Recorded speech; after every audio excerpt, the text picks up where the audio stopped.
నేను ఫీల్డ్ లోకి వచ్చా, ప్రభుత్వంలో ఒక్కొక్కరి తోలు తీస్తా అంటున్నారు కేసీఆర్. ఈ ప్రభుత్వం చేస్తున్న అన్యాయాలని ఎక్కడికక్కడే ఎండకడతారని చెప్తున్నారు. ఈ ప్రభుత్వం కూడా సర్వభ్రష్ట ప్రభుత్వం, సర్వముల భ్రష్టమైంది. ఇవాళ ఏందండి,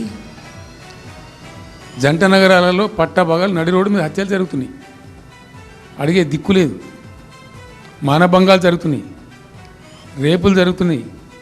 పీస్ఫుల్ స్టేట్ ఉండే, ఫ్రెండ్లీ పోలీసింగ్ ఉండే, అవన్నీ ముఖ్యమైపోతున్నాయి ఇవాళ తెలంగాణలో. ఇంతసేపు రియల్ ఎస్టేట్ దందా తప్ప ఇంకోటి లేదా? ఇల్టు భూములు ఎట్లా అమ్ముదాం, పల్టు భూములు ఎట్లా అమ్ముదాం, ఆ భూములు ఎట్లా దెబ్బ పెడదాం, ఇంకెంత కమిషన్ కొడదాం, ఇది తప్ప రాష్ట్ర ప్రయోజనాలు, నీళ్లు, రైతులు, మనుషులు లేరా? ప్రాజెక్టులు ఎందుకు 2 ఏళ్ళ నుంచి 1 రూపాయి పెట్టలే? 2 ఏళ్ళ నుంచి నేను మౌనం పాటించి చూసుకుంటూ వస్తున్నాం. తప్పని పరిస్థితి నేను బయలుదేరినప్పుడు తప్పదు. అటు కేంద్రాన్ని ఎక్స్పోజ్ చేస్తాం, ఇటు రాష్ట్రాన్ని ఎండగడతాం ప్రజల మధ్యలో. ఖచ్చితంగా ఇలా మొత్తం విస్తారంగా మాట్లాడినాం, చర్చించినాం.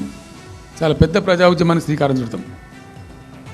కంపల్సరీ పాలమూరు, రంగారెడ్డి, నల్లగొండ జిల్లాలలో గ్రామాన దానికి పోస్టర్ డిజైన్ అవుతుంది, కరపత్రం డిజైన్ అవుతుంది. ప్రజా ఉద్యమాలు చేస్తాం, పెద్ద బహిరంగ సభలు పెడతాం. నేను స్వయంగా అటెండ్ అవుతున్న బహిరంగ సభలకు. ప్రజాక్షేత్రంలో ఈ ప్రభుత్వం యొక్క నిష్క్రియాపరత్వాన్ని ఎండగడతాం. ఈ ఏళ్ళ దాకా వేరే కథ, రేపటి నుంచి వేరే. తోలు తీస్తాం ఎక్కడికక్కడ. ప్రజలు ఖచ్చితంగా ఎక్కడికక్కడ నిలబెట్టే ప్రయత్నం చేస్తాం.